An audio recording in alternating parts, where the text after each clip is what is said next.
Encontrá tu factura de Cablevisión Fibertel o personal en cablevisionfibertel.com.ar/yo pago en casa.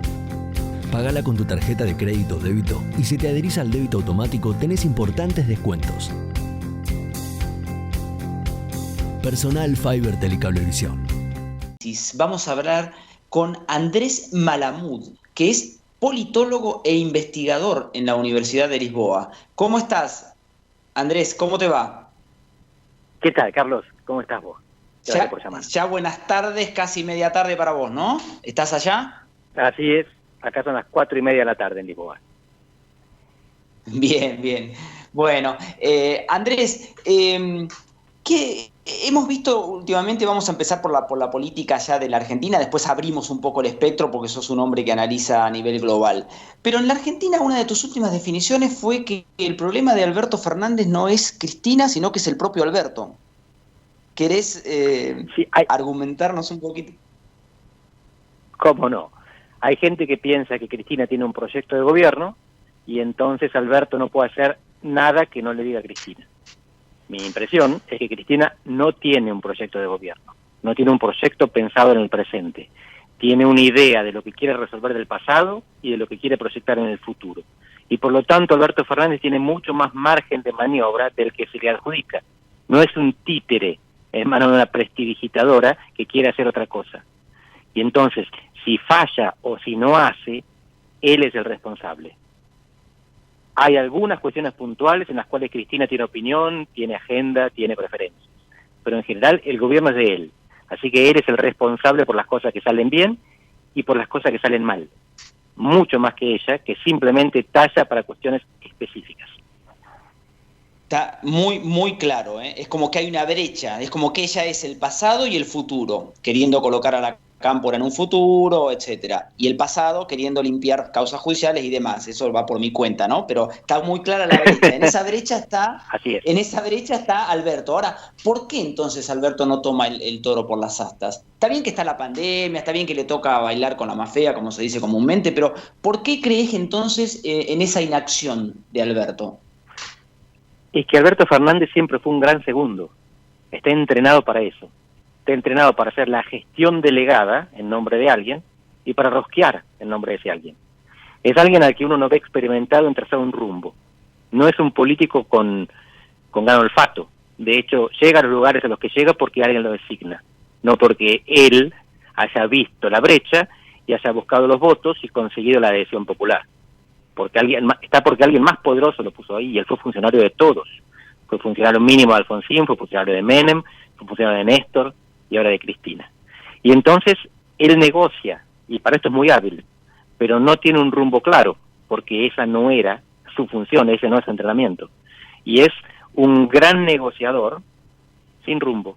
Entonces lo que uno observa es que está todo el tiempo emparchando, porque en eso consiste su habilidad, pero no tenemos la menor idea de para dónde quiere dirigir el barco.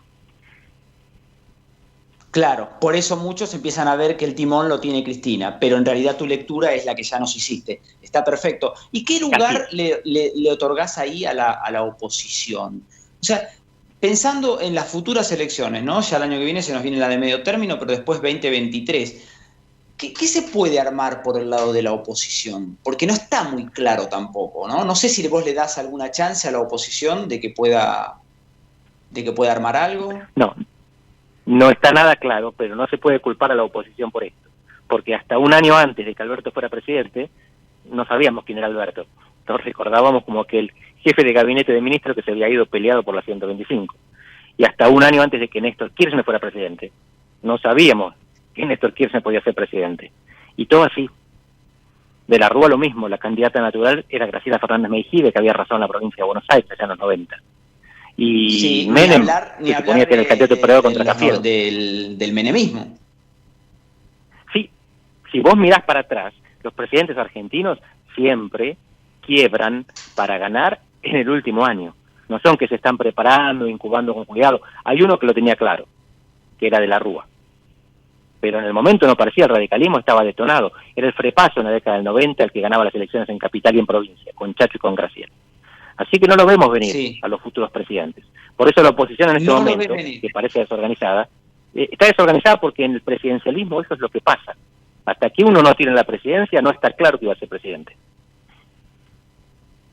Y algo más general, ¿vos creés que hay lugar en la Argentina para un proyecto, no digo exactamente igual, pero un proyecto más liberal como el que intentó Macri?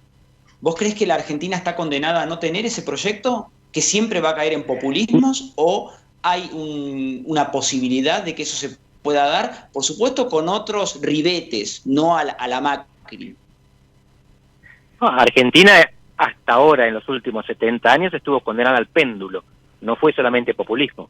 Es siempre una mezcla de populismo con liberalismo, porque el liberalismo lo implementó Cavallo durante el gobierno de Menem, Cavallo volvió al gobierno durante el gobierno de la Rúa, y después hubo algunos ministros semiliberales, porque Boudou y Massa vienen de la UCD, durante el gobierno de los Kirchner. Así que siempre vemos una mezcla. El problema es que siempre fracasan, tanto el populismo como el liberalismo en Argentina termina fracasando.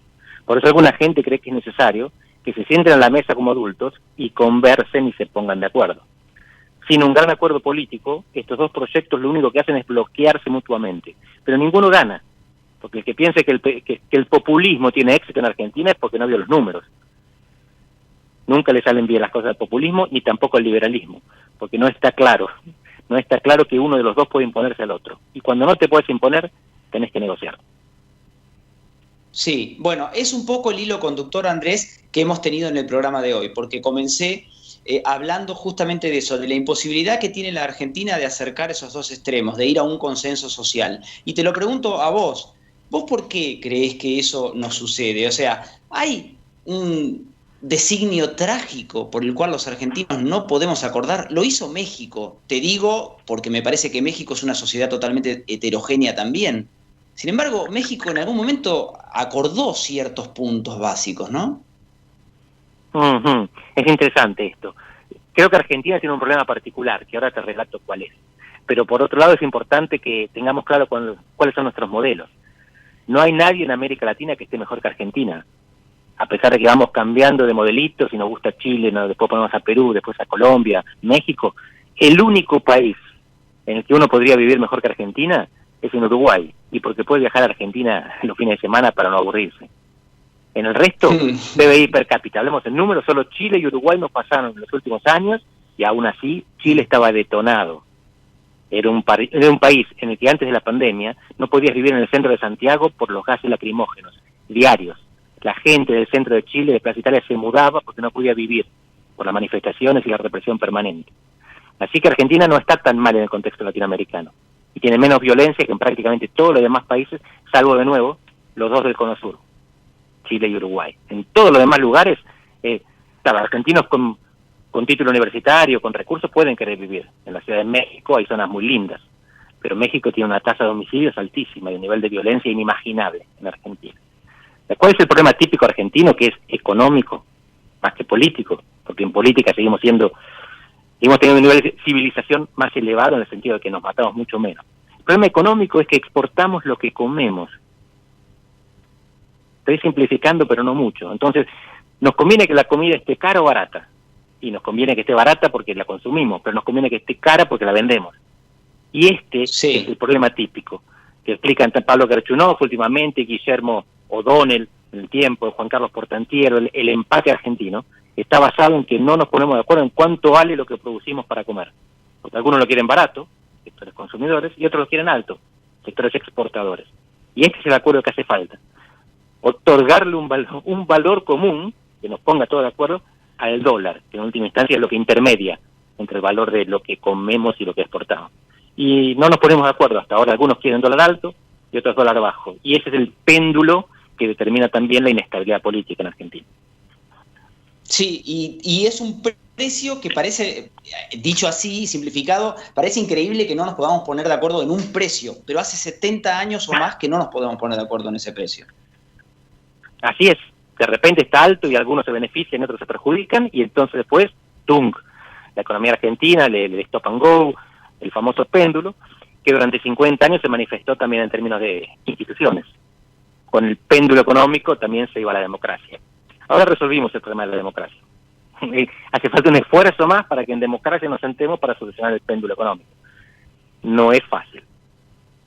No, no es fácil y algunos ya lo ven como imposible, pero bueno, siempre hay que tener una esperanza. Andrés, vamos a pasar a la parte global, vamos a dejar a la Argentina tranquila, Dale. si bien está inserta en ese mundo global, ¿no? Y no puedo resistirme a la tentación de arrancar por Portugal, donde vos justamente estás, y donde hemos puesto muchas veces como ejemplo la economía portuguesa, olvidándonos de que está dentro de la zona euro, no es una diferencia menor con nosotros, pero de todos modos, ¿querés comentarnos qué hizo bien Portugal? ¿Cómo no? Y lo primero que hizo bien es exactamente lo que vos decís, estar en Europa. Porque si uno mira en el mundo quiénes son los países desarrollados, se encuentra con que los hay de dos tipos. Los que se desarrollaron tempranamente, precozmente, que son sobre todo los países centrales de Europa Occidental y el norte de América, Estados Unidos y Canadá. Y después, el segundo grupo, son los países que tienen conexiones periféricas o geopolíticas con este núcleo central. Es decir, Australia y Nueva Zelanda, que era parte del Commonwealth con Gran Bretaña, pero el resto son países que se beneficiaron porque el centro industrial necesitó que se desarrollen. Europa periférica, como España, Portugal, Europa oriental, Polonia, los que se van después de la órbita soviética, como se colapsa la Unión Soviética, y Asia Pacífico, Corea del Sur, Japón, son países reconstruidos sobre todo por el Plan Marshall y por lo que vino después, por la Unión Europea. Y después me podés encontrar otros ejemplos, por ejemplo Israel, pero Israel es precisamente una colonia europea. Son los judíos europeos que emigran y llevan toda su tecnología y su conocimiento y reciben todos los años centenas de millones de dólares de los Estados Unidos de América. Entonces, en este contexto mundial, que Argentina no se haya desarrollado no es un milagro, el milagro habría sido desarrollarse. Portugal tuvo la suerte de estar acá. Después, claro, hicieron algunas cosas bien. ¿Qué es lo que hicieron bien? Sobre todo, llegaron a un nivel de acuerdo político que nosotros envidiaríamos. Lo mismo hizo España con los pactos de la Moncloa. En Portugal fue más silencioso todo el acuerdo, porque su democratización parte de una revolución, mejor dicho, se llama revolución, pero fue un golpe de Estado. Los militares estaban hartos de la guerra colonial y mandaron al exilio a los gobernantes de entonces, el 25 de abril de 1974. Les llevó igual un par de décadas hasta conseguir el desarrollo. Y hoy son los pobres de Europa. Ahora, ser los pobres de Europa es ser súper ricos a nivel mundial. Y mientras tanto aprendieron de sus errores y sobre todo de los errores ajenos. Cuando tienen que hacer un ajuste lo hacen en paz. A diferencia de los griegos, que ajustaron unos años antes, en la última década, pero lo hicieron de manera mucho más convulsa y por lo tanto les está costando más recuperarse. Los y después, griegos son más parecidos a nosotros. La cuestión de la inserción económica. Que nos parezca que están en las antípodas y por supuesto lejos geográficamente, pero son más parecidos, ¿no? En cuanto a las desprolijidades y demás. Sí, el sur de Europa es muy parecido a Argentina en muchos aspectos. Sociales, familia, amigos, contactos personales, incluso contactos físicos. Y después en informalidades. Pero lo de familia es importante porque es lo que te salva cuando no tenés un estado de bienestar desarrollado. Cuando no tenés un subsidio de desempleo, tener padres con los cuales te puedes ir a vivir es lo que es la diferencia entre la vida y la muerte o entre la prosperidad y la pobreza. Y eso acá en el sur de Europa funciona bastante bien. Bien, y ahora sí, te llevo a 4 bloques que serían cómo va a quedar después de esta pandemia, porque muchos vaticinan una especie de apocalipsis, ¿no? Con los Estados Unidos contra China, Rusia que siempre juega su papel ahí, Europa que parece ser la más tranquila. Empecemos por Trump, ¿cómo lo estás viendo? Lo estoy viendo agradablemente mal. Esto es un sarcasmo. ¿Qué quiere decir con esto? Cuando empieza el año, alrededor de enero, las encuestas lo daban, no te diría caminando hacia la reelección, pero la tenía relativamente facilitada. Y hoy todas las encuestas lo dan perdedor. Pueden cambiar muchas cosas hasta noviembre, pero mientras tanto, fíjate que la pandemia no cambia las tendencias geopolíticas mundiales, pero sí cambia algunas tendencias electorales nacionales. Y hoy este parecería ser el caso de Trump. Él estaba teniendo éxitos económicos innegables, y la pandemia se los destruye. Aunque la respuesta económica de Trump no es mala a la pandemia, la respuesta sanitaria es pésima. Y en cualquier caso, la pandemia le trae problemas económicos a todo el mundo. A los que se prepararon mal, peores todavía. Pero aún así, Trump tiene algunas ideas que es bueno tener en cuenta, porque no está completamente loco, mejor dicho, no está nada loco. Y la principal idea es esta del desacople de la globalización. El enfrentamiento de Trump con China no es un problema de Trump, vino para quedarse. Es un enfrentamiento, una competencia estratégica de China con los Estados Unidos. Y eso no va a cambiar aunque Trump pierda las elecciones. Ya venía de antes, es verdad, esos dos grandes bloques. Como en un momento fue la Guerra Fría, salvando las distancias, ahora tenemos estos dos grandes bloques. Rusia o lo que era la Unión Soviética está reemplazada por China. ¿Y cómo ves entonces en ese contexto a China, en esa pulseada? Porque venimos hace décadas diciendo que China se come el mundo, pero bueno. Viene tardando, y es interesante acordarse también que en los 80 pensamos que Japón se comía el mundo, y después se estancó. Así que a China le podría pasar lo mismo. Hay una diferencia. China es mucho, pero mucho más grande que Japón. Es más de 10 veces más grande en términos de población, y la población te determina el poder del mercado también. Pero además estamos viendo ahora una revolución tecnológica. Japón superó a los Estados Unidos en las mismas tecnologías que Estados Unidos manejaba. Autos, por ejemplo, computadoras. Pero China está superando a Estados Unidos en tecnologías que Estados Unidos no controla todavía, en las tecnologías del futuro. Inteligencia artificial, 5G, incluso Big Data, tiene mucho más datos para juguetear y para enseñarle y alimentar su inteligencia artificial. Así que China tiene más potencia que la que tuvo Japón hace 40 años. ¿Podría estancarse? Por supuesto, podría salirle mal. Pero si le sale bien, va a dejar atrás a Estados Unidos en unas pocas décadas. De hecho, se está superando en muchos indicadores. Y tiene una zona de influencia que Japón nunca había consolidado, porque China es más grande. Así que algunos piensan que la disputa que se viene es por las zonas de influencia, como en la Guerra Fría. La diferencia con la Guerra Fría es que la Unión Soviética disputaba o desafiaba militarmente a los Estados Unidos. Y China no, por lo menos todavía no.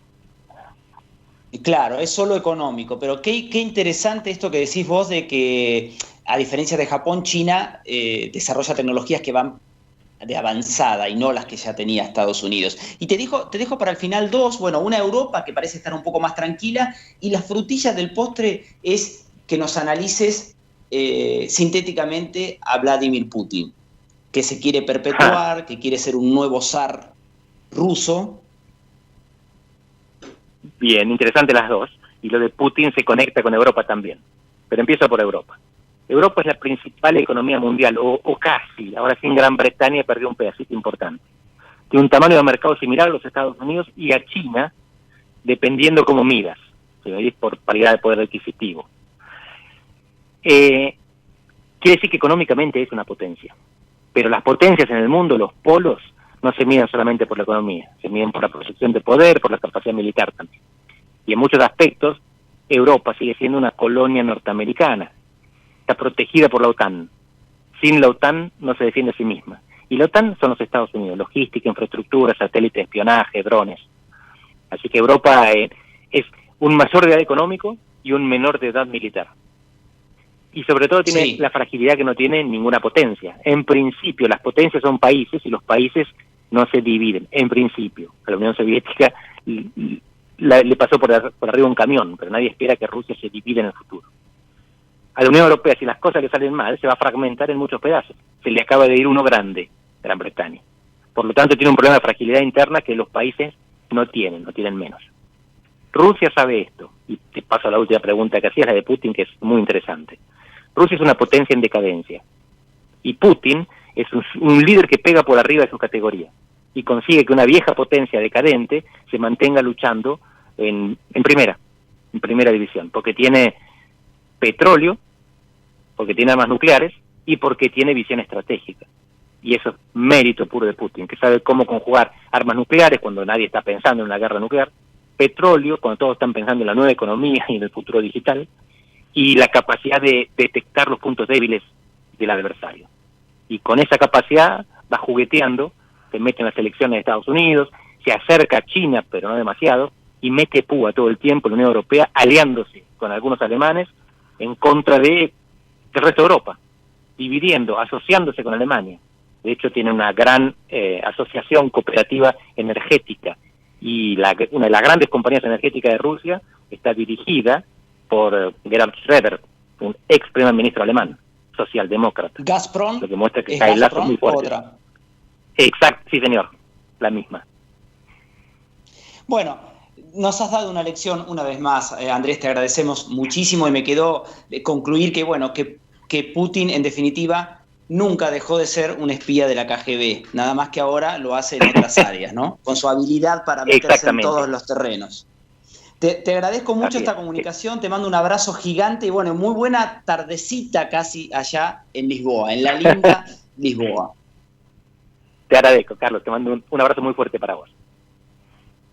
Abrazo grande. Fue Andrés Malamud, politólogo e investigador en la Universidad de Lisboa.